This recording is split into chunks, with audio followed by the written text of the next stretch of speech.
Today's sponsor is Audible.com, who has more than 180,000 audiobooks and spoken word audio products. Get a free audiobook of your choice at www.audibletrial.com/shark.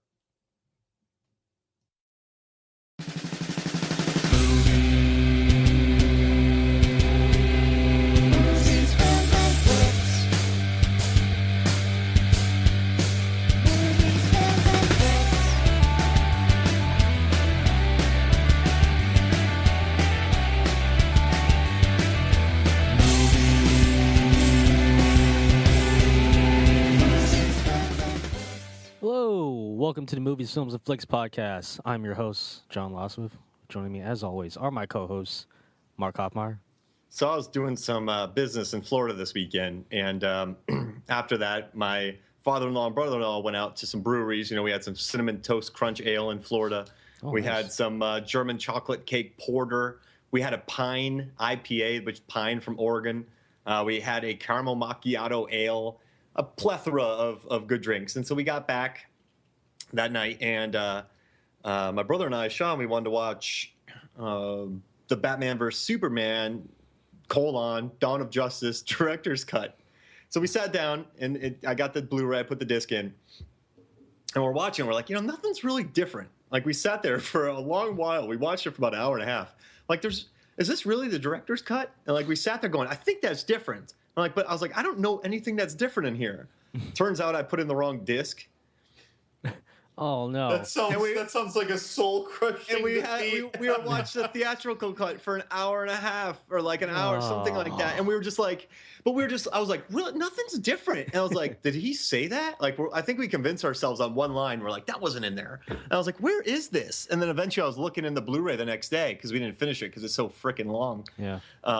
It's basically just a longer version of the theatrical cut. But and then I looked in the Blu-ray and I was like, oh. So when you had that realization, were you like, Martha? I was like, Martha. So yeah, I watched the theatrical cut again. I'm sorry. I don't wish that on my worst enemy. I had Jolly Ranchers though. Right. John Levengood, how many times have you seen the theatrical version of Batman vs. Superman? Just suffering through it the one time in the theater. I think once should last everybody a lifetime. Right? There's a saying, like I read online, like, it doesn't matter how long you've been watching Batman vs. Superman, you still have 2 hours left to go. Aw, No. poor Batman versus Superman, and poor Mark and his director's cut fail. Dude. Oh. And, yeah. Oh, you live and learn, I guess. You gotta live and learn. Yep. All right. I think it's time to start the podcast like we usually do, and that's with listener questions. John Levengood, I think you got questions for us this week. Our first question actually comes from a friendly co-promoter and a fellow podcaster from, this is from Billy Crash, the host of the horror podcast, The Last Knock on iTunes. And Billy Crash asks, Hollywood produces remakes to play it safe and hopefully gain a return on their investment. However, what films do you definitely think need to be remade? Breakdown.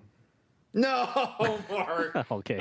The Kurt Russell classic. Yeah. Here's the reason why.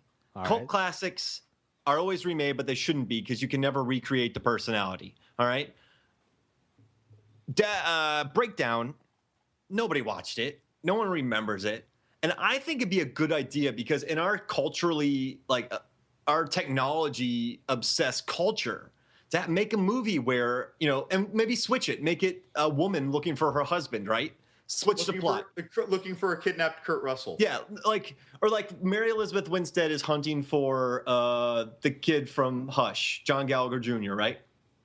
And so in a culture, in our day and age where we're so obsessed with like phones and I don't know, whatever else, technology-wise, she has no service, phone is gone, and she has to hunt down her husband, like just using like Lewis and Clark stuff. 1996 technology. Well, like a compass and reading the stars. Yeah, exactly. Like you have to abandon like all your there's no there's no GPS. You can't call 911. You have to like what's funny? It should be a whole funny joke about her having to find like street signs. Like, oh, I gotta take a left. Where? Well, I'm still looking for it. She's like, why are these signs separated by 50 miles? What's the street sign? You know, like she wouldn't be like that, obviously, but like she has to like go 3 miles, 2 miles, and it's all about like this woman, using what we were given to rescue her husband. I think that'd be a good movie now. I think just taking our culture out and taking away what we thrive so much on and can't deal without, and having like a really good gritty thriller where you could swap the roles like Evil Dead. I think that would really work. I think a break, and it wasn't that popular. And like, okay, so if someone goes, the trades come out and everyone's like Mary Elizabeth Winstead to star in Breakdown, the remake, people aren't going to lose their minds. Like no guy in his basement is going to go, no, Martha. Like no one's gonna lose it. Like they're just gonna be like, huh. All right. Yeah. It's like, and make it like, throw in like a duel, like make it a dual Breakdown remake and have her like Prius. That's really bad. Have her Honda CRV being chased down by a semi. Oh yeah. Like I think it would be like, and then the cars nowadays aren't as good as they were in Duel. So it could be like a really good thriller cat and mouse movie. Yeah. Yeah, it can't be a Prius though, because like a Prius, like you don't need a truck. I could tackle that thing. Yeah. Like in the background, you'd be like rolling it like a tire for your MMA training. But I think Breakdown, and just because I don't like cult classic remakes. I mean, they're inevitable. It's going to happen. And I don't like classics being remade because they're never as good. Like the Sabrina remake. That's a weird thing to call. I love the Sabrina remake. remake. The original Sabrina is amazing. It's Holden and Bogey and Katharine Hepburn, and like it's just such a wait, is it Capri Hepburn? Oh, it's Audrey Hepburn. It was one of them Hepburn girls. Yeah, it's one of them people. Yeah. But like, I don't know. I just think Breakdown. Yeah. No, I'm fully on board with this as long as you got Kurt Russell coming back. I don't. He plays the stuntman like evil guy. Yeah. Yeah, he could be the kidnapper actually. Yeah. Because the kidnapper comes off like all nice and polite for the first half. He walks out with those baby blues. You still got the beard from Hateful Eight. It's just growing around him. It's steering the wheel. Yeah. So wait, I mentioned tackling a Prius. No, we mentioned like all the time with the axe and the fish. Yeah. In Snowpiercer and Chris Evans, and then the tackling and everything. I just learned today. I swear to God, for years and years and years, I thought Chris Evans was like 6'4", 240. I thought he was big. He's 6 feet tall. Oh, he is under 200 pounds. Yeah. What a crime. Now I feel like I could like knock over a bunch of Chris Evanses like they were bowling pins. I don't think it would be that easy.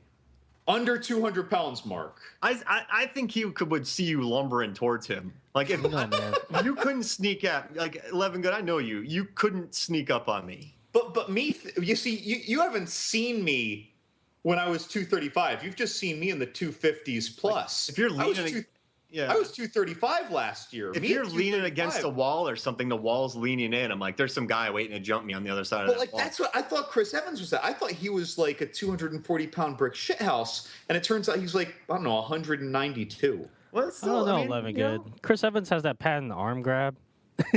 Yeah, like, I can see you charging towards Chris, but the last second he just grabs your arms like, John, you gotta stop. And you're like, and gazes at me with those eyes. Yeah.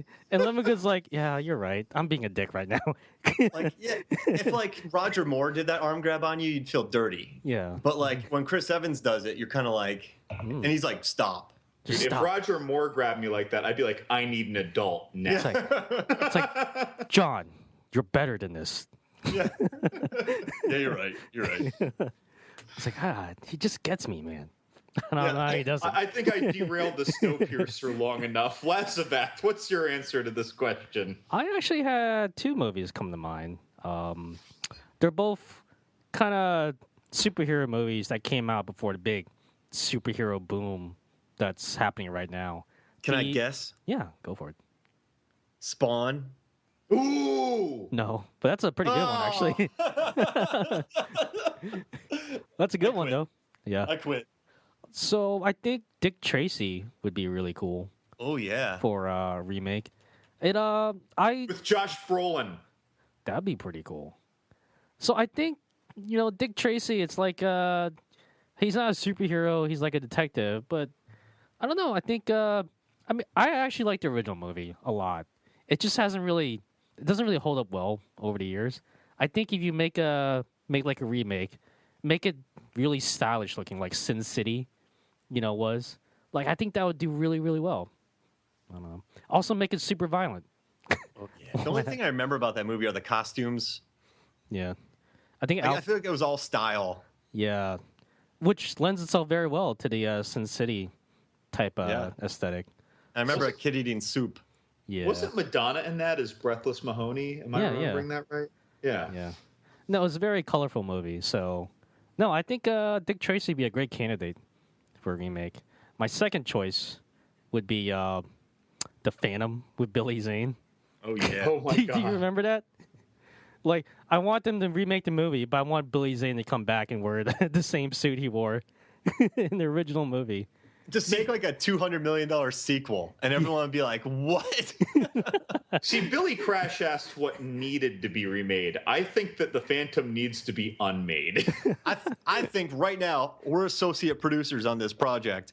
We need a Phantom sequel, $200 million. Brendan Fraser's the bad guy.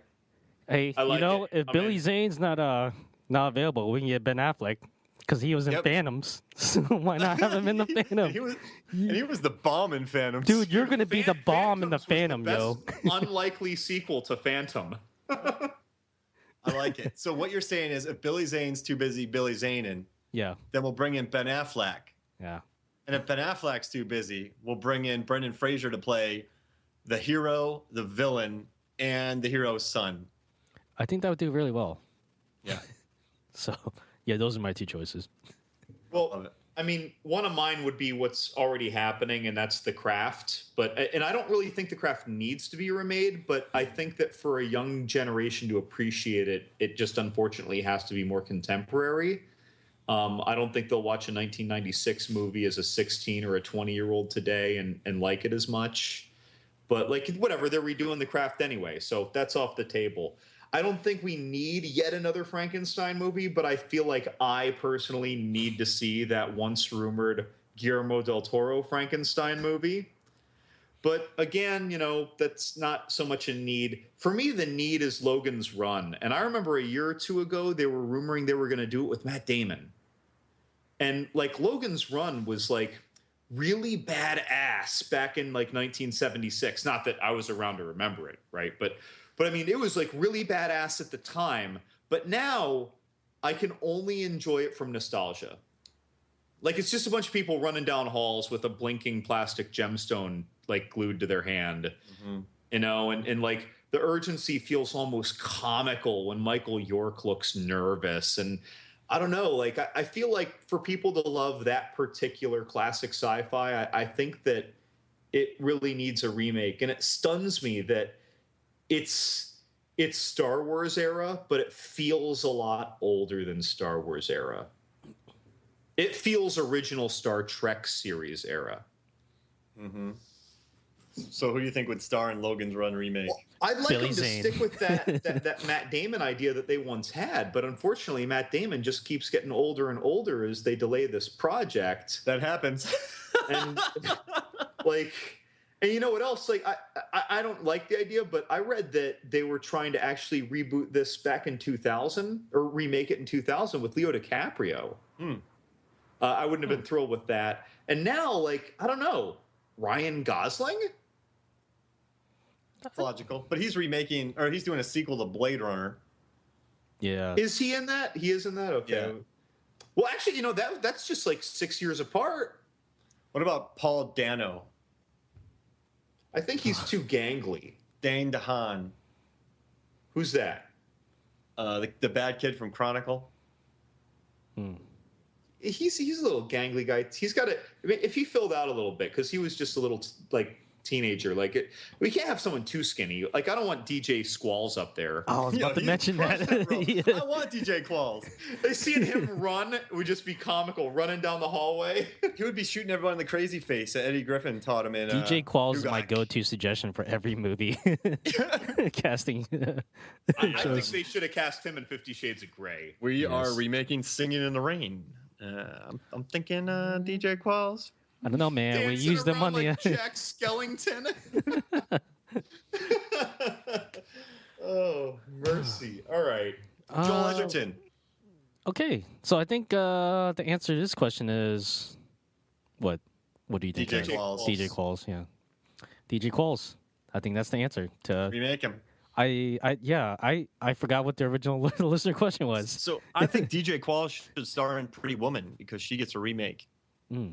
So is he the prostitute? I'm assuming. Yep, and Charlize Theron is the rich businesswoman. Oh my God! But he's just the most gangly prostitute ever. What's with you and gangly today? Hey. Well, I mean, we're just talking about gangly guys. You keep mentioning gangly people. Maybe Charlize Theron likes having not a lot of meat on her bones. DJ Qualls has less meat than Jared Leto did in Dallas Buyers Club. Oh, let's not go that far. Well, okay, maybe he is. He's a pretty skinny dude. I want to see this movie. Yeah, and just it would be called Pretty Man. Look, I want to see it because I love DJ Qualls. Right, he's wonderful, but I just don't know about him as a prostitute. Is he like also a virgin? Is it like a mix of 40-year-old virgin and Pretty Woman prostitute? He's been at it for years. He knows what's going on. You know, he's like has a heart of gold. He he wants to really secretly make music. Oh yeah. Pretty man. Pretty man. John Limited, what's our second listener question? Second listener question comes from Joe from Prattville, Alabama.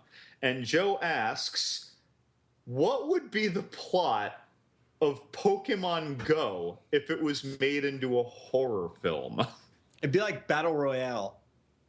Really? They would put kids on an island. And a whole bunch of kids on an island? And whoever has the most Pokemon gets to leave. So they're just like slaughtering, like hard R-rated Japanese horror slaughtering Pokemon, like with red mist and shit and bazookas. Well, yeah, it's kids, blowing each other up, tons of gore. And it's, they're stealing each other's Pokemons. And so whoever leaves with the most Pokemon at the end, like how long do batteries last? Cell phone on an batteries? iPhone. A long time now, right? Like, don't they last like 6 hours or something? Okay, so 6 hours. I think the app kills it though. Kills the battery. So okay, so you have 4 hours. Okay, yeah. And you have to find the most Pokemon. And if you kill somebody, you get their Pokemon. So this is like Highlander. And it's just like Highlander. Yeah. Yeah. It's like Highlander meets Battle Royale. And then they also put like a big lizard on the island to add like death. Anyone listening who doesn't know, by the way, Battle Royale is like a 2000 Japanese horror release that's just school kids murdering each other. It's wonderful. Until there's only one. Yeah. That's what Battle Royale is. Mm-hmm. It's pretty special. It's interesting this question, because this question, by the way, is coming from someone who, I mean, he likes movies like the next guy, Joe, but he's not like a movie guy like us or like a lot of our listener question providers. Like, it's occurring to me that I'll bet that in a year we're going to have a Pokemon Go movie. It might be an animated movie, but I'll bet we'll have one. And then within months of that, Sci-Fi will release some ridiculous Pokemon Go sci-fi pseudo R-rated thing to follow it up. I mean, I think that he's going to literally see his answer on the Sci-Fi Channel in about 70 weeks. I think so. We're just sitting here with a fortune, like a fortune teller with a crystal ball. Laz, what does your crystal ball divine for you out of this answer? Well, I think my crystal ball is actually tuning into the news from a while back. I think what I think the first couple weeks of the game's release, there was a news report where a girl, like in Wisconsin or Wyoming or something like that, she actually found a dead body in a creek when she was playing the game, because the game involves you actually going outside. So she Pokemon Stand by Mead. Yeah, pretty much.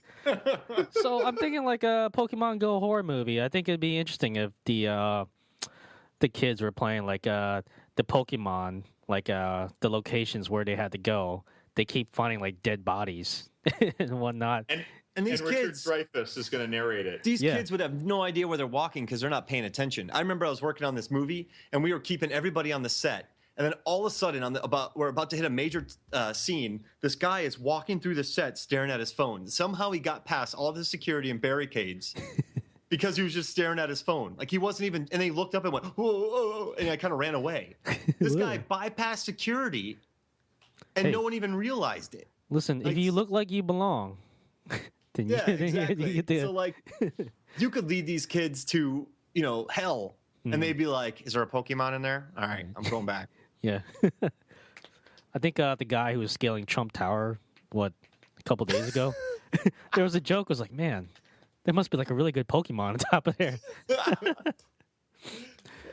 So I don't know. I think a Pokemon Go horror movie would actually turn out really well. I don't know if Nintendo would ever allow that movie to be made, but we'll see. Yep. So what's the answer to this question? Do you think? I was kind of come up with like this amalgam of existing movies. Like, I want to think that it's not going to be like Pixels. All right, that is not the video game movie that we're getting. We're going to get something that's more like the format of Mortal Kombat meets the sense of humor of Sharknado. So the Sharknado sense of humor and zaniness, and every time you find a Pokemon, it's in a totally different setting, like all those fighting games. But it's just always the same fighter. It's like you're following the same fighter, player getting his Pokemon. So instead of Scorpion versus Liu Kang, it's your star of the movie versus this Pokemon, and then that Pokemon. Every time it's in a different lair or a different scene. I have no idea what this movie's about. It's Pokemon. It's Pokemon. It's a Pokemon movie. What? I think there's been a million animated Pokemon movies. So. Oh yeah. Why not do a Pokemon Go? And then someone just jumps on screen with a white jar of fluid. I bet you didn't think I could find it this time of year. Pure Bulgarian, yeah. I worked in a theater when that first Pokemon movie came out. It was a mess. Oh, you hated it, right? I remember you telling me horror stories or war stories about it. That was a nightmare. I hated that theater. Wait, hold on. There was an American theatrical release of Pokemon? It was a big hit. I think it was the first movie, right? Yeah. And it's like families went in there and just threw their popcorns everywhere, then dumped their sodas on it, then river dance for 90 minutes during the film. I don't know if that's good or bad. It sounds bad. Well, the floor was like, you couldn't even see the floor. Because they had a lot of screaming kids banging popcorn all over the place. I mean, it was feral kids chewing on the seats. Throwing rocks at road warriors. That's right. I think the tagline for Pokemon Go could be like, "Be careful what you look for." Don't. So I think that's the answer to our question. Don't. There you go. All right. Thank you to our wonderful listeners for those amazing questions. Sorry we didn't answer them the way you wanted us to. We answered them the way that the universe wanted them answered. That's right. Right. And the universe is very mysterious and random. You can't force a mushroom to grow by looking at it. You got to plant that seed and let it grow naturally. Wait, you plant a mushroom seed? I don't know. A spore. Wait, that's fungus. Yeah, spore. You just plant that spore and watch it parasitize. And then a banana grows. Listen, I'm not a mushroom farmer, so I'm just gonna have to take your word for it. Listen, when I was a mushroom farmer, we had seeds. Okay. All right. So now that the mushroom farming case has been solved, time to move on to the next. You ever mow a field of mushrooms? It's terrible. Well, you kidding me? That just pre-dices them for salad. You should be mowing mushrooms over lettuce. Yes. Oh, that's like nature's salad bar. Yeah. And then put some tomato spores. It's time to hit up a Sizzler. Actually, are Sizzlers even still around? There is one in the mountains of Georgia, but it's Western Sizzlin', so I don't think that's the same thing. Oh. I kind of want to make a trip to go there now. Western Sizzlin'? Western Sizzler. Is it Mark, like what's our topic for today? What's our topic for today? Mushroom seeds. I feel like a dum-dum. All right, so actually, I feel like Amanda Waller's stupid plan. But spoilers, guys, spoilers. Today, actually, before I talk about the topic, just let me stare out this window and finish this barbecue rib that I've been working on. Can I have some? I'm just going to stand by a window at 2 a.m. and eat barbecue ribs. Can I have some? Think deep. Yeah, no. Okay. I'm just going to sit by that window. Well, can at least have some of the sauce? I'm just going to eat these barbecue ribs. Okay. Did no one notice that in the movie? Wait, who was eating ribs? You never noticed that? Spoiler. Wait, what movie are we talking about? Suicide Squad. Who was eating ribs? Rick Flag. When? There's that scene where he's like looking out the window and he's eating ribs. He has like this. He has this big hunk of meat in his hands at like 2 a.m. while the Enchantress lays in the bed next to him. Well, I guess he knows how to be a man then. That's like, good. It's like, why is he eating ribs at 2 a.m.? Because he likes the Chappelle show and he has no fear of mud butt. Wait, you guys didn't see that? I did. No. Mark, I mean, maybe every listener that's listening right now is just totally like nodding in appreciation of you catching that, but I feel like you're hallucinating. No, he was eating ribs. Maybe I was on mushrooms. I don't know. Maybe Rick Flag's low-key rib game is just like too strong for me. Yeah. I did not notice him eating ribs ever. Yeah, he's just chilling eating ribs by a window. I did not see that. In case you didn't know, we're going to talk about DC's latest winner, Suicide Squad. It's already made $300 million worldwide, and it didn't start off well. I mean, if you've been paying attention to movies, you've heard about the Joker, and he sends like atomic missiles to his co-stars and dead pigs and used condoms.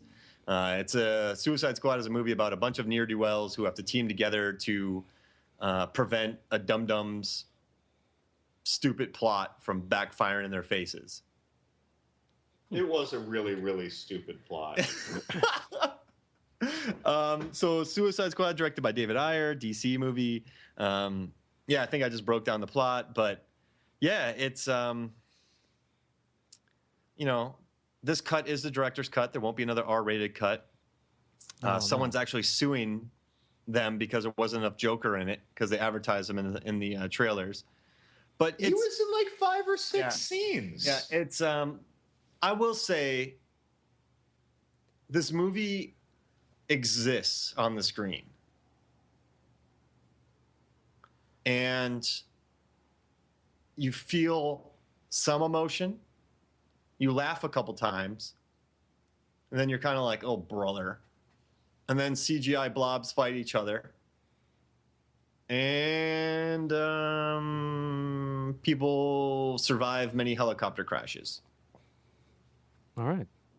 I feel like emotion and excitement and satisfaction drop at an alarming rate over time as the movie progresses. Yeah. Like, so the plot, right? We have this squad of they're not really death row inmates. They kind of just make it seem like they have sentences that are going to be reduced. So these guys are going to have their sentences reduced for teaming up together for some cause for the next, in quotes, Superman, right? Because what if the next Superman, instead of trying to save us, tries to take over the world? Who's going to stop them? We need metahumans to fight metahumans. So the first 40, 50 minutes of this movie is what would normally be the first 20-minute, 30-minute intro of a movie because we have like 6 characters to introduce. But I liked it, right? I don't know about you guys. I liked being introduced to the characters. And even though that kind of like private dinner at a swanky restaurant where they're discussing putting together this team seemed a little over the top. Whatever, it's a comic book movie, I was okay with it. But they introduced Will Smith Deadshot and Margot Robbie's Harley Quinn, and then they introduced them again. So we get an introduction to two characters, and then we're introduced to them again. And Viola Davis, I like her as an actress. She's fine. But her character, Amanda Waller, kidnaps a 6,500-year-old witch who infected the body of an archaeologist who was stupid enough to pop the head off an ancient statue for some reason. I mean, if I found an ancient burial site, I wouldn't pop the head off of an ancient thing. Right there. Let's go right there, right? So they find it, and they realize that she's this ancient, super powerful thing, and they realize how to control her, right? Yeah. So obviously, right, I'm saying this in italics and a parenthetical question mark, but obviously they hired some completely confidential, almost Black Ops equivalent anthropologists or historians to look into the history of the artifacts there, right? That because they realized there is this mystic, maybe goddess, sorceress, and in history she was once worshipped as a god. Maybe they weren't told that, but they probably researched that. And so when she later escapes them and releases her brother, so there were two of these godlike entities, one that was analogous to her in history.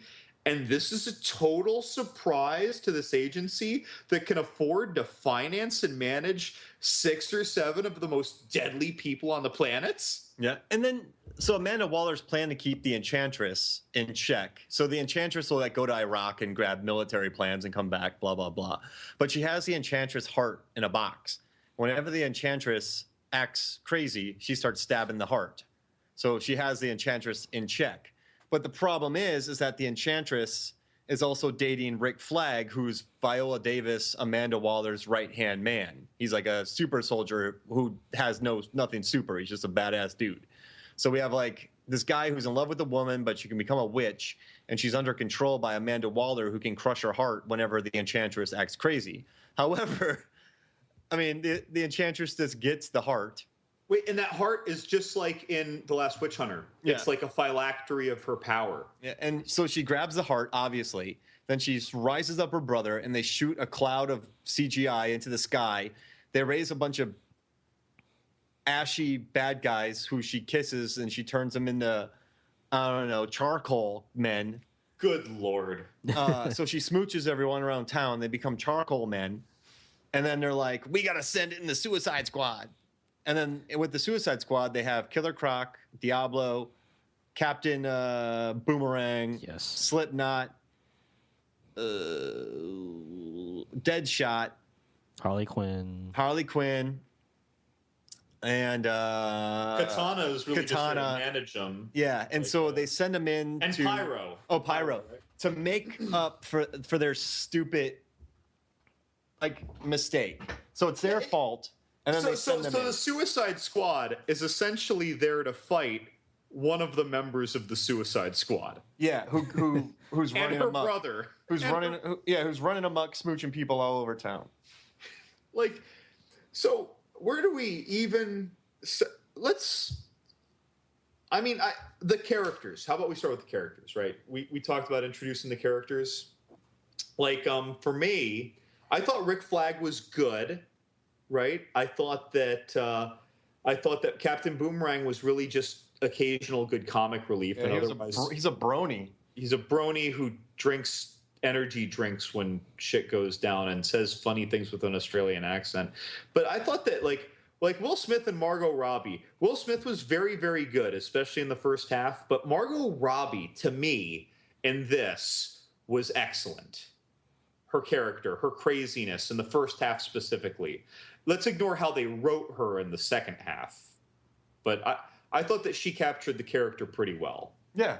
No, yeah, she did a solid job. And I feel like if Will Smith was maybe kind of like the moral and the heart of this movie, that Margot Robbie was its absolutely insane soul. I actually thought the best relationship was between Rick Flag and Deadshot. Like the two of them. I liked Rick Flag the most because he's a human surrounded by all these idiots. Superhumans or whatever. And, he's still a tough guy. And he and Deadshot, Will Smith, kind of learned to respect each other towards the end. I kind of like their relationship. Yeah, their banter was a lot of fun. I appreciated that relationship, too. Yeah. And then there's the Joker, right? We should mention that, like, I thought that they'd be either trying to capture the Joker or capture Batman. And it turns out that Joker was basically like a huge parallel side plot. Yeah. And he had a lot more footage, and Jared Leto's been really pissed off because they cut most of it. And so he was like in character for 6 months, and he was on screen for 10 minutes. But he kind of reminded me of, I think the guy's name is David from The Guest. It's like the Terminator met Alien from Spring Breakers. Oh, Alien James Franco, right? Yeah. So like, he's like this, and also what I don't get is this guy basically can run through everybody and kill everybody. And at the end, he easily gets Harley Quinn, spoilers, out of jail at the end. But he should have just done that from the beginning. No, that's too easy. This movie did yada yada a bunch of stuff. And I mean, I think if I watch it again, like, it'll be a nice little FX movie or HBO movie. What do you think, Lazrath? We haven't gotten your opinion. So, as far as the Joker, a lot of people were obviously bemoaning like the lack of the Joker in the movie. I'm taking the opposite approach. I feel like there was too much Joker in the movie. He really had like 6 or 7 scenes. Yeah. It wasn't a small number. That's not to say like I didn't enjoy the character. I love the character. It was always fun to see Jared Leto pop up and do something really weird. I love his kind of gangster pimp interpretation of the Joker, by the way. It's very it was kind of unexpected, even from watching like all the previews. I'm like, oh, this is pretty cool. But so I like the Joker. But the reason why I wanted there to be less of him in the movie is because he was basically a huge distraction to the actual plot of Suicide Squad. He very much was, yeah. Because he wasn't actually part of the Suicide Squad, right? So, like, every time he showed up, it's just like, well, we have to kind of take away screen time from, like, the other characters, like Captain Boomerang. Like, let's just not even go into his backstory too much. Or, like, Katana. Or, like, we like got a little bit of Diablo. But it's just like, I think Jared Leto should have gotten the same amount of screen time Ben Affleck did in this movie. It was just enough to kind of tantalize you and like thinking like, oh man, like I want to see more of this. But like, they didn't overdo it with Ben Affleck. They should have taken the same approach with Jared Leto. I think they should have showed just enough to kind of tantalize like, the history he had of Harley Quinn. I'm just like, oh, that would have been cool. But it would have been nice to see like the actual Suicide Squad members kind of get like their own screen time to just kind of breathe, Like, and they didn't earn it. At the end, there's this scene where I think Diablo's like, one of my families died. I got to protect my new family. And I was like, oh, brother. I'm like, because they never had time to even bond in this. I know. He was basically just grumpy and I'm not doing anything the whole movie. So what I think, all right, so how about this? They form this crew, right? And of metahumans to fight metahumans. Somehow the Joker gets a hold of Enchantress, right? And it's Joker, Enchantress, and like a bunch of other bad metahumans. And they kill a bunch of regular soldiers, whatever, something happens. So they have to send in this crew.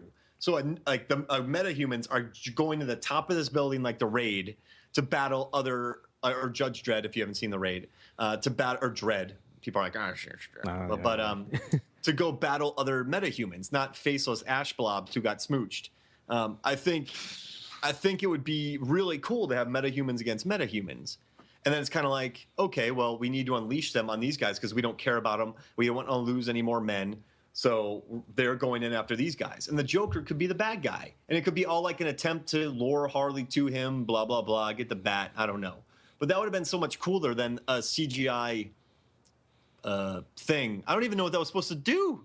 What was that CGI tunnel to the sky supposed to do? It was supposed to destroy the world. By the way, that reminded me a lot of the end of R.I.P.D. Oh gosh. But remember, when she woke her brother up from out of nowhere to the knowledge of the universe and the agency that awoke the witch. But when she woke him up and she's like, yo, bro, I need you to help me take over the world. Here's a little update on history.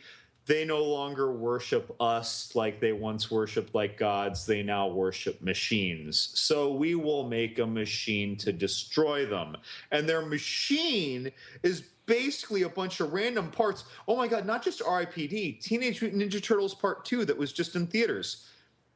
With the what's it called? General Krang's something dome where all the parts were like in this big whirlwind up in the sky, but it was just a bunch of parts, a bunch of pieces of metal flying in a Sharknado in the sky. Like, they didn't do anything. She's like, we're gonna build a machine. It's just a whirlwind of apocalypse is all it is. Stop shooting stuff into the sky, bad guys.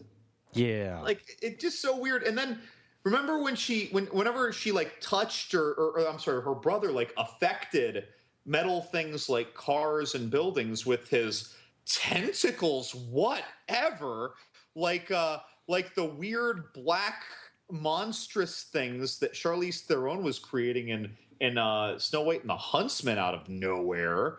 But like whenever she touched them, they totally like change form and like they've been stretched or whatever, like melted and pulled and reformed and warped. Like none of this stuff mattered. It didn't do anything. I don't understand. Stop wrecking helicopters and let everyone walk away from it unscathed. And so okay, I guess we're getting ahead of ourselves, but so Amanda Waller, at the end, Amanda Waller, you see her in a scene where she's been upside down for about 6 hours, and her eyes and her ears and her ears and mouth have been loaded up with something.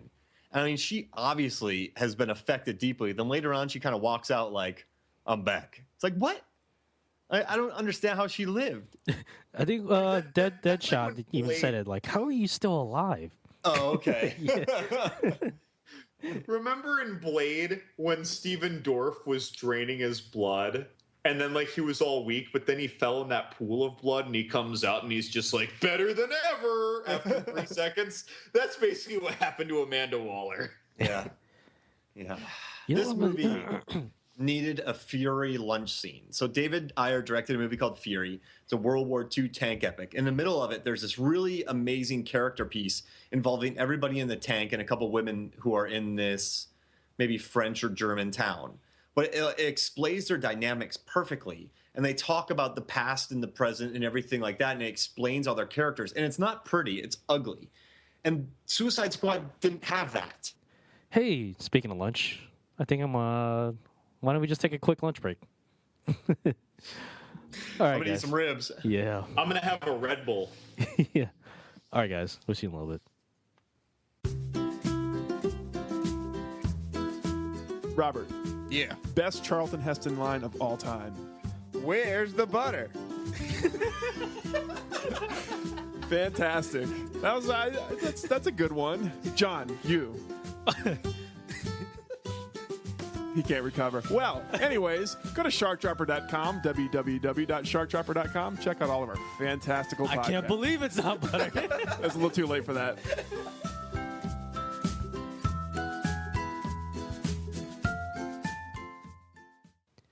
Welcome back to Movies, Films, and Flicks. I may or may not have eaten a rib. No one saw me. So You know that song "Cake by the Ocean"? It should be "Ribs by the Window." Ribs by the window. That's like what The Rock ate in that hospital scene in Furious 7 to like heal back up so he could rip out of that cast. That's right. No. Ribs by the window. No. So for our listeners, this is probably coming out a week later, but you guys see all that media about The Rock maybe like slamming Vin Diesel a bit on social media? It was like a very vague Instagram post, like, "Oh, my male co-stars are a-holes." I'm paraphrasing. And I feel bad for Tyrese because Tyrese is like, "It's not me. The Rock and I are cool." And they put the video up and they deleted it later. And then The Rock clarified it. Like they clarified, no, Tyrese is cool. We know he's not talking about Kurt Russell, obviously. Yeah. There's no way. Yeah. So reading between the lines, he was saying, no, Vin's the bitch. Okay. Sorry, Vin Diesel, if you're listening. I'm not saying that I think that of you. He called him a candy ass, didn't he? Yeah, that's right. That's what was in the tweet. So like it got me thinking. Mark loves. I mean, we all love the Fast and Furious movies here at Movies, Films, and Flicks, but Mark is especially a fan of Too Fast, Too Furious. Greatest fast movie ever. And and I'm especially a fan of like those zany Sharknado kind of movies. Mark, remember the movie Lava Lantula? No. It was about a giant tarantula that like spewed lava on the Sci-Fi Channel. Oh no, Brother. And it had like Donnie, I think it was Donnie Wahlberg was in it or someone. But either way, so they're making a sequel to it, and it's called Two Lava, Two Lantula. We hungry. I'm not kidding, man.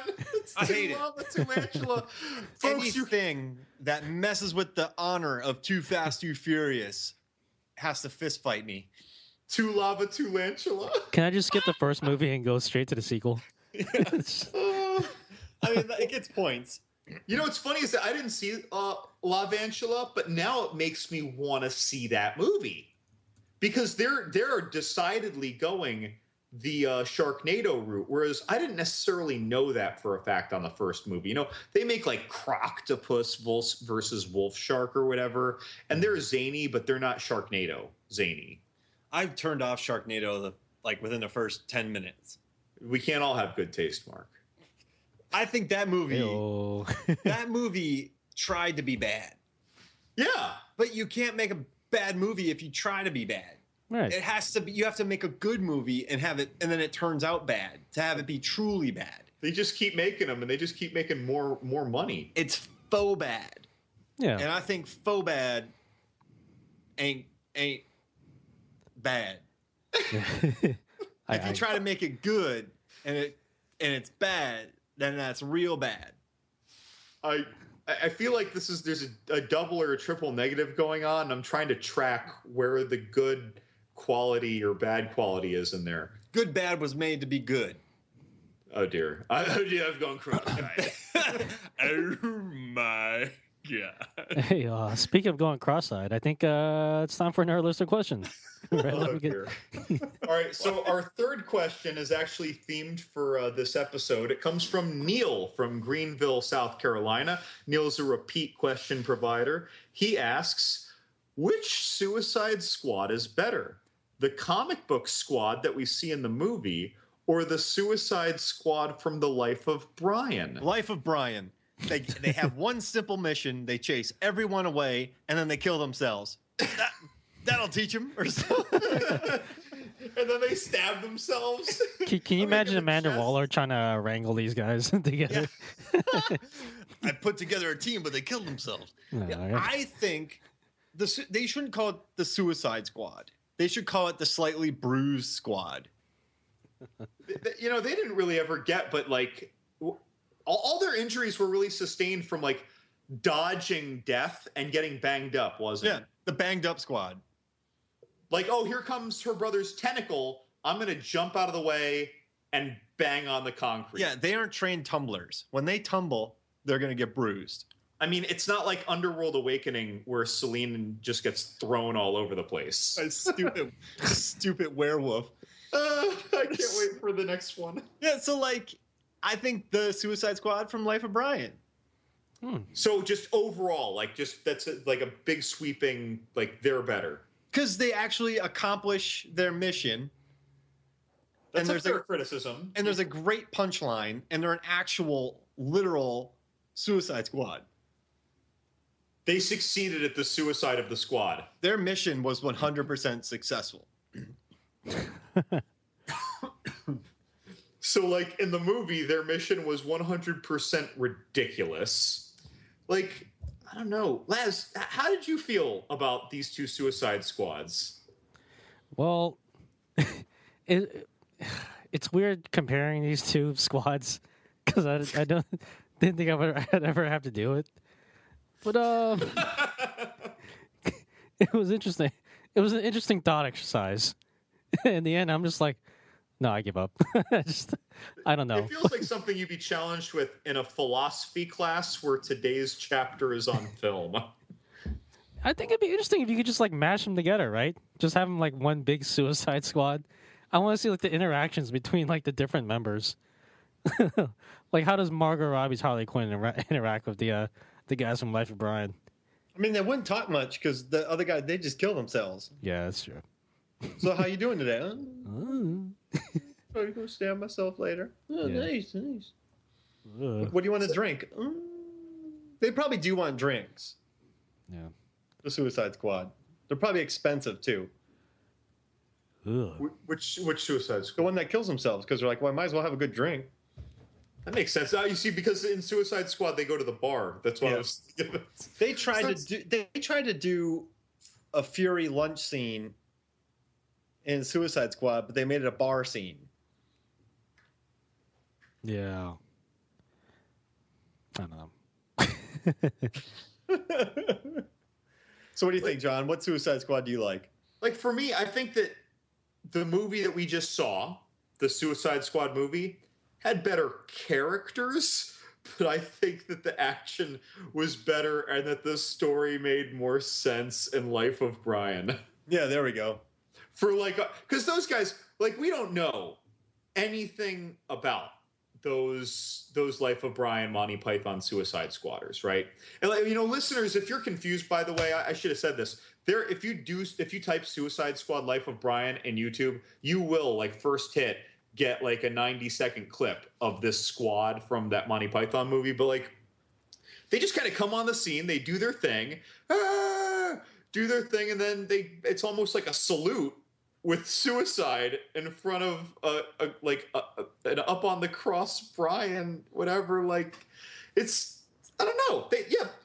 Action made more. You know what's funny is that, as stupid as it was, I cared more about the action in the Monty Python movie. And you know what? If they took this Suicide Squad and made a Suicide Squad movie, a DC Suicide Squad movie, there would have been like 48 flashbacks. So it would have gone from 90 seconds to about 90 minutes. And there would have been a whole buttload of flashbacks. That's exactly how they made this movie. Yeah, exactly. You know, why couldn't they just... I hate it. Just tell a movie and let us learn about the characters. Like, Saving Private Ryan, that they didn't have flashbacks. There was times when they told heartbreaking stories. You know what? Saving Private Ryan's a better Suicide Squad movie. Well, hold on. Suicide Squad. You're trying to compare Suicide Squad and Saving Private Ryan. I think you're being a little bit unfair there. Yeah, you're The right. Suicide Squad. But like, yeah. like you don't need that. Like, David Ayer's a good director. I've liked End of Watch, and he's created very likable. You know, End of Watch, it was almost like a family. Fury, they were like a family. Not the other stupid movie, Sabotage. That was like a dumb movie. But Oh, that was terrible. I think he there was like no, you know, if this guy's saying I have a new family, you should feel that way. But it's not like that at all. Like, He was just sloughing them off the whole time. Yeah, and Hey, then- Pyro, you should help us. Hey, Pyro, you're part of the team. Hey, Pyro, we're trying to save the city. I'm just going to sit here. I'm not using my powers again. He was almost like a young Nick Nolte, just... and like, oh man, if Nick Nolte could explode into fire. I feel like he does periodically. Wait, hold on. I think. So wait. The answer to our listener question was Life of Brian. Yes. We were still doing a listener question. No, I think we kind of segue into like. Nolte. I think we segue back into the topic, which is Suicide Squad. But no, continue. Neil, your answer is a flaming Nick Nolte. Yeah, there you go. That's right. But no, Mark, continue. I think we seg back into the Okay, aside topic. from my really weird Saving Private Ryan comparison, but you didn't need the flashbacks. Yeah. You don't need them. It's like almost like a Scooby-Doo, like, and then like they'd go to something else. Just tell the story and let us meet the characters. I will say that it was. I mean, I do agree with you. I think flashbacks are a cheap way to, fill or give character depth. But I feel like it was the first 15 minutes when they were like employing like all those flashbacks for all the characters. Like that was actually fun to watch. It was just like, but like the thing is like you knew the movie couldn't sustain that. It was just like, yeah, this is gonna kind of peter out like a little bit. Well, And I it did. enjoyed it because Yeah. we were getting to know these characters, and we were getting to see those characters in their element where they weren't being constrained by Amanda Waller's character. But like, I totally get the flashback, criticism, because while I was having fun getting to know these characters, at the very same time, when I reflect on Harley Quinn, again, Margot Robbie, to me, if I had to name one single star of this movie, it'd be her. Just if I had to name one, even if she just won by a little bit over Will Smith and the actor who does the special agent. I don't know, the guy from Narcos who plays Rick Flag. But those guys are pretty good presence too. But I'd pick Margot Robbie as my star. And in her flashbacks, like when they're showing her interviewing or psychoanalyzing the Joker, like that's not a good, important, or valuable scene. You could have just told us. And like around that private dinner table at the restaurant with Amanda Waller and those other people, right? And then like when the Joker is zapping her head to make her crazy like him. Again, not necessary. In that club scene where he tries to offer her to somebody, make that present. Yeah. Did he try to throw her in some eggnog? Oh, you talking about that? I don't know what that was when she said, "I'd die for you," and he says, "Why don't you? That's too easy. I want you to live for me." And he pushes her in. I thought it was going to be like piping hot glue or acid. And so she lands in it, and it's like she's drowning or something because she's not moving. And then he just jumps right in after her and pulls her out. I don't know what that was. He didn't even land on her. I think it was like white gravy or something. What was it last? I think it was like white gravy or something. Yeah. But it was like the turkey stuff they do for microwave dinners. Someone get fatal. the biscuits. It shouldn't have been fatal. And then I think they were trying to do a throwback of Jack Nicholson falling into the vat and it messing up his face. Except this is eggnog. Except they failed that. Yeah, that was like, and it must have just been warm because when he came out of it, like he wasn't like and trying to get out. He was just like holding Margot Robbie, like I've saved you, or you've been baptized, or I don't know. And who put those knives down around the Joker? He did. How long does that take? Dude, that was some aviator OCD. I mean, Laz, it's the Joker. You used to do that, Laz. How long did it take you? I mean, at first it took me like the whole night, but as I got better at it, I think like 3 hours. 3 hours? Yeah. That scene just in a screenshot is really cool. As a scene with the camera moving, I actually was watching that thinking like, how much time and thought would it take to do that? That's a very decisive thing to do when you're angry or mourning. Like, again, it made me think of Leo DiCaprio in The Aviator when he locked himself into a room for 4 months. Now, next to being a fur trapper and The Revenant, I think the worst job ever is working at that penitentiary. Oh, yeah. Like, remember Killer Croc killed that guy? And he's like, was that the new guy? They like red-shirted him. Like, you're just getting, like, punched in the face. Captain Kangaroo Boomerang jumps out, hits a guy. Slipknot hits a woman. Like, people are just getting beat up left and right. Why would you work there? The benefits must be really good. Well. Yeah. I mean, you assume it's a government job, so, the benefits must be amazing, I think. I mean, like, having health insurance doesn't make up for the fact that I got to wrestle with an alligator every day. Yeah, but I mean, they're probably on the GS pay scale. Like, what if he's a GS 13 making 83 grand his first year before cost of living modifier? But would you take that job if you knew you had to deal with Killer Croc? Honestly, during the interview, I'd probably think that sounded cool, not really understanding the magnitude and danger. So, like, I might take the job, but then after I take the job, I might, like, kind of find a reason to resign. Yeah. Ugh. He liked it. He seemed to strangely like that job, though. Well, because he sent all the rookies in. So the guy from Mindy Project, I forget his name, but there's a Jim Perrick, who I like a lot. No, wait, that's another guy from there. I got to Google this. But yeah, so the guy who worked in the jail cell. So we get this scene where one of the main guards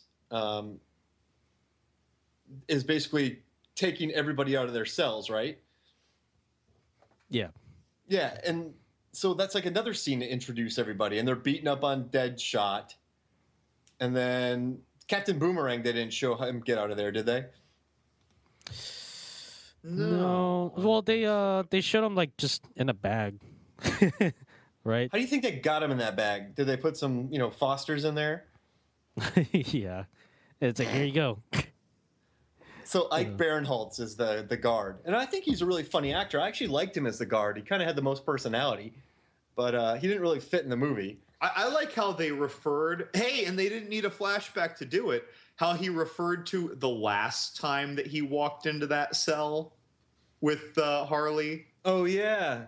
Like that was the see, and that would, if of all the things that they flashed back about Harley that we didn't need, that might be the one that I'd like to see. But even though I didn't see it, it was more effective, just in words and his face and their exchange, than all those other flashbacks that I saw with her. Mm-hmm. I don't know. It's just I don't know. Watch 13 Assassins instead. It's completely opposite. But. Well, the thing is that, like, I saw an interesting comment online. It might have been by you, but someone said that the insanity, or like a Suicide Squad, is incomprehensible insanity, but it's meant to be seen on the biggest screen possible. Yeah. So it's one of those things. It's like you'll regret not seeing it on a big screen, but at the same time, you might regret that you didn't save the money and wait. Now, do you guys think there's a Marvel bias when it comes to these movies? Explain what you mean. Well, so a lot of DC fans wanted to not a lot, I'm sorry. Extreme DC fans sent a petition, not a lot, to shut down Rotten Tomatoes because of negative DC reviews. And on the website, I broke down all of the DC as opposed to Marvel scores. And, if you just look at the last two, BVS and Suicide Squad, they're low. But DC and Marvel, throughout the years, they're about the same, maybe like 10 points separating them with critic scores. So they're not there's not really a bias. But a lot of people are saying that critics are all over Marvel films, whereas they hate DC films. Yeah, but I mean, the DC films are trying to do in the last two films what Marvel took 8 films to do. Yeah. Like, Marvel took their time setting up their universe. When we first saw Iron Man, we didn't even really hear mention of anyone else until after the credits. Then we saw what was next. Incredible Hulk. Right? Hulk. Yeah. So then we see Hulk, and they make reference to some other agency, and then there's another end of the credits. So now they've done two connections in a movie instead of one connection in a movie, right? And then just as we go on, they refer back to the other ones. Now it's a bigger thing. They might refer to 2 things during the movie plus but the things that they built up, and then things get more and more familiar. In this one, we spend more time, it seems, setting up other movies than we do dealing with one story. And that's why the story sucks. Yeah. I think that, again, DC is trying to catch up in just 1 or 2 movies with the level of setup that Marvel, again, did in 6 or 8 movies. This is not something that's reasonable to do. I'll tell you what, I think, though, that 2 things happen which could be good for DC. In Batman vs. Superman, Wonder Woman, I think, was by far and away the most popular character. Yeah. And so everyone, I think, I looked online at YouTube, and the DC trailers are almost double all the other trailers combined, Kong and all that. So there's huge audience. But the Wonder Woman movie, everyone's freaking out about.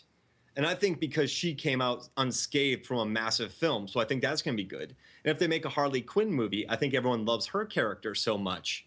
She's going to have to become more than just one note. But I think those characters did so well in these bad films that there's going to be hype for their standalone movies. Well, and I think that the Wonder Woman movie, I hope that I'm not overreaching when I say this, but I really hope that will be good, a better film than Batman versus Superman or Suicide Squad. But I also think it will be, because it's set in a totally different time frame. Mm-hmm. And it looks like they're painting a completely different world. And so this actually feels more like a classically spun off standalone movie that may or may not link to some other things, but they're treating it more as a spin. I don't think that they're going to set up 8 yet new characters that we haven't heard of yet. Like when Batman pulls out a flash drive, sees a folder called Metahumans, and then we get a little movie trailer ×3. Like, that was so implanted, like uploading in the Matrix or something. I don't think we're going to get that in Wonder Woman. I think it's going to be able to focus on the character. And it feels like it, like, again, all these other characters that you see in the Wonder Woman trailer, you can tell that they're ancillary characters. They're not getting equal screen time. Suicide Squad, holy Jesus, it's like 89 different people who are equally potentially the star of this. And like, no one could be that bad in the Suicide Squad too. Will Smith, his character, loved his daughter, wouldn't shoot Harley. Harley, stayed at the end and joined back up. Diablo, he killed his family, but he didn't want to use it again. I don't know. I don't know. I know nothing about. Yeah, no. They totally PG softened, Pixarized the Suicide Squad. Yeah, they were all people who you'd want to give a hug at the end. That's right, like a nice high five. Pretty much, man. Like, I'd let Deadshot watch my kid. And as utterly insane as Harley was portrayed at times, and her group collective in Suicide Squad, even though she wanted to get away with the Joker, she was kind of concerned with group unity and them getting out of this okay. So it's like, even though she came off as kind of really crazy at times, she had like a good heart in there. She wasn't so murderous or anything. Again, I'm saying PG Suicide Squad, Pixar parent Suicide Squad. So the only ones I wouldn't let watch my kid are Captain Boomerang, because he's just Croc. I think Croc would be all right. You don't think he'd eat the kid? Nah. I think. And what do you think Boomerang would? He would just get drunk and forget about the kid.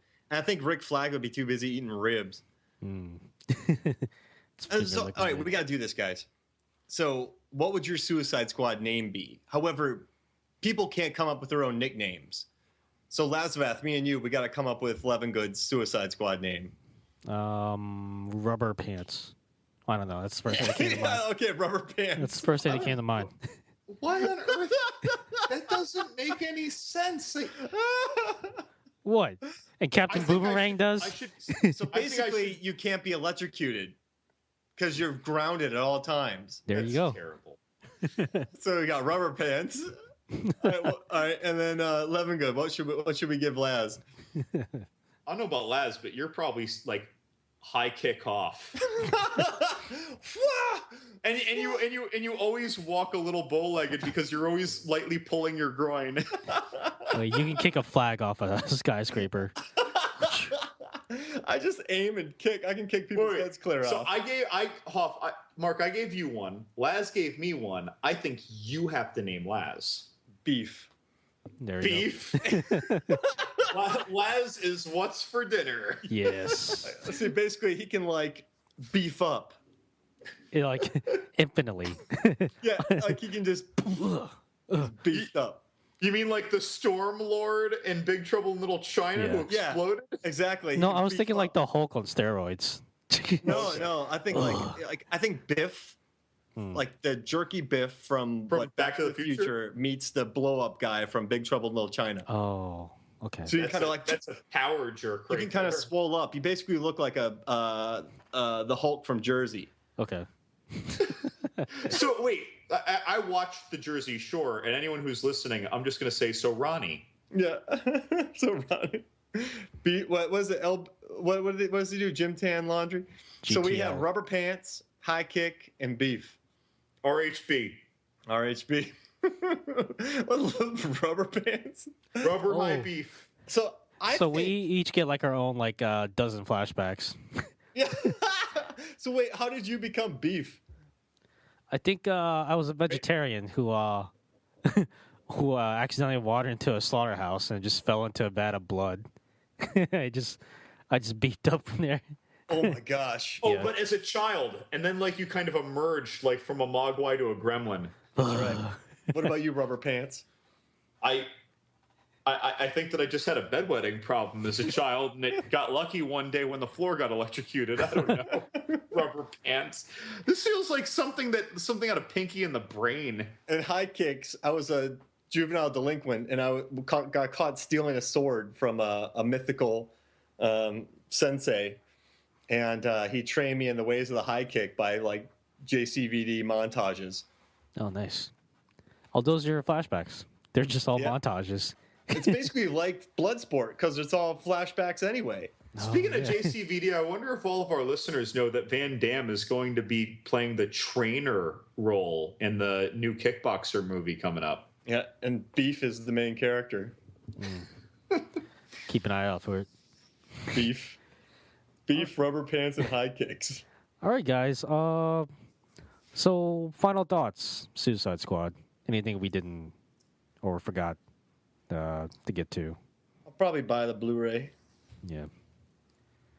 Honestly, I really did almost love the first 30 minutes, despite some needless flashbacks. I think there's no reason to specifically not see it. Right. Yeah. For all its faults, I actually enjoyed this movie. I was actually entertained by it. It's an interesting concept, for sure. It wasn't executed like 100%, but I think David Ayer, he's a very, very, very competent director. Like, I think he added like a lot of style to this movie. Like, it was a very stylish looking movie. Like visually speaking, you were never bored, right? The story just never really held up, especially towards the end. It just for some reason I got just flashbacks to, like the end of Ghostbusters, right? Just yeah. like I thought Enchantress and for some reason just reminded me of Zool or whatever. Oh yeah, yeah. I'm just like, yeah. On top, no, I swear to God, when I was watching the movie, I looked over at my coworker David, who was sitting next to me when we watched it, and I actually said, "This is a lot like the Gozer fight at the top of the building, except I don't care." Yeah. So I think, it was just, for me, the main feeling was that it was the Joker, actually. Not because he was a bad character. It's just like they couldn't resist the temptation to overuse him. I think if they just let the characters just kind of do their own thing, I wish I saw more interactions between like the different Suicide Squad members. Like I want to see like Deadshot and Captain Boomerang shoot clips at each other, like stuff like that, like little different scenes like that. That would have made the movie like a million times better. So, plus they didn't really get a chance to be bad. I didn't think so. Like they were like never bad. They punched a couple people in the face. Yeah. Daddy, I know you kill people. Oh, Daddy, don't kill Batman. Oh, I love you so much. She's got to go to college. You guarantee she's going to college. Yeah. Like it's like they just said that they did bad things. Yeah. I mean, the idea of an all-villain kind of task force is really cool. Like the only thing that can kind of neuter that is you put it in like a post-apocalyptic setting where like the bad guys are basically the good guys, and it's just like, come on, like put them like someplace where like they gotta do their mission, but they're also like evil at the same time. That would have been really cool to see. And they can still be like, people love Hannibal Lecter. Yeah, people like Walter White. Like, boy, and you know what? And Hannibal Lecter was insidious. Yeah, like people like anti-heroes. I mean, you watch The Wild Bunch; those guys were insane. Yeah, so I don't know. I mean, I'm not a screenwriter, but you could have come up with a better idea than just like some big monsters attacking the city, and you got to save like this one person. Like maybe it's like something more low scale. Maybe like the world isn't like. Do you think that the goody two shoesiness of a lot of our otherwise would be murderous characters is because of just the heavy-handedness of the studio totally pushing this the wrong way? Well, there were there's lots of stories coming out about how there's like huge studio interference. And like, is this like one of those triple rewritten scripts? Well, yeah, they made it. They did reshoots, and David Ayer originally, Slipknot wasn't in the movie that long, but he was a serial rapist. Captain Boomerang was in the movie a lot more, but he got cut out for a lot of scenes. But he was like some racist, really bad jerk. And he had no lines. Yeah, and Harley hated him. Like, I guess in other cuts, Harley hated him. So they had them more unlikable, more dark. They had more of that, but they did reshoots to make it more Deadpool-y. But the problem is, you can't bring in David Ayer to do that. You got to let this guy do his work. You can't, because what happened was like a weird mishmash of styles. I've got to say, there was nothing that felt even a moment of Deadpooliness to me. Well, like when like that random scene where she smashed the window to grab a purse. I thought that was too abrupt to be enjoyable. Yeah, what? We're bad guys. You're like, ugh. You know what made Deadpool great? That Suicide Squad just couldn't nail. Like, Deadpool allowed Deadpool to be Deadpool. Suicide Squad, it was just like, they always had a leash on all their characters. Yeah, I guess the problem is that, like, Deadpool, they went in knowing what it was going to be. They had a vision of what it was going to be, whereas Suicide Squad, whatever vision that someone once had, it didn't walk out with even a glimmer of it. Yeah. Yeah, It's too bad. You got, like a tight leash by the studio, and you got, like, kind of the really bright glare from, like, the Joker character kind of overshadowing them. And it's just, it's unfortunate, because, like, there's a really good movie there. It just, yeah. To any of our listeners who may be connected to Netflix, please give me at least one season of a super gritty Netflix series about the Suicide Squad that's honorable to the theme. Yeah. I think I don't know if it's on Netflix, but I think there's an animated movie about the Suicide Squad that's, from what I've read, like 1,000,000 times better than the live action movie. I don't know. I haven't seen it yet. It may or may not be on Netflix. I think it's called Assault on Arkham, right? Oh, I've heard about that. Yeah, supposedly it's really, really good. So. Nice. But yeah. All right. So it's that time of the show. So before we sign off, are there any plugs we want to make? The Lamb, www.largeassmovieblogs.com. Great people.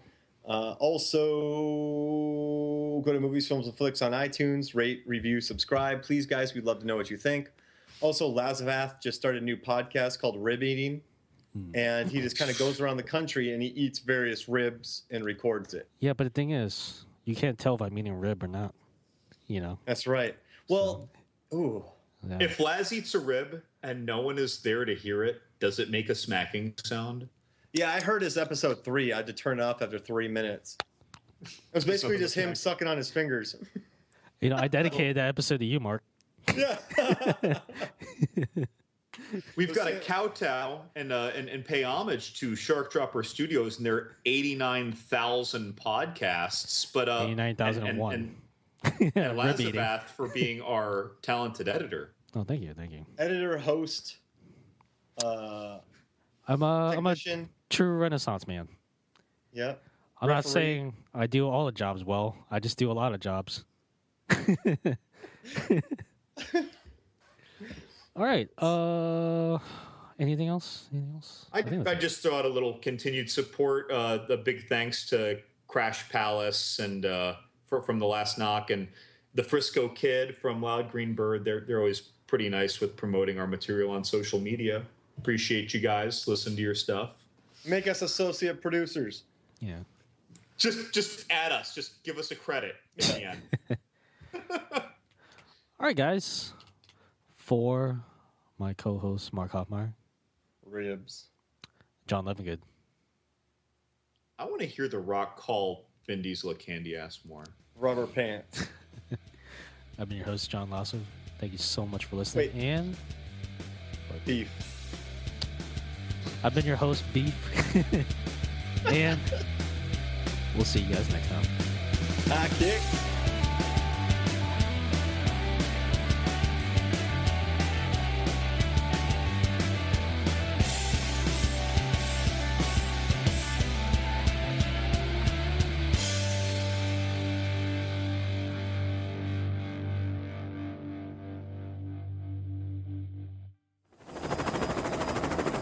Above the target. T-minus 5 seconds till shark drop. 5, 4, 3, 2, 1. Drop the shark! Go! Go! Go!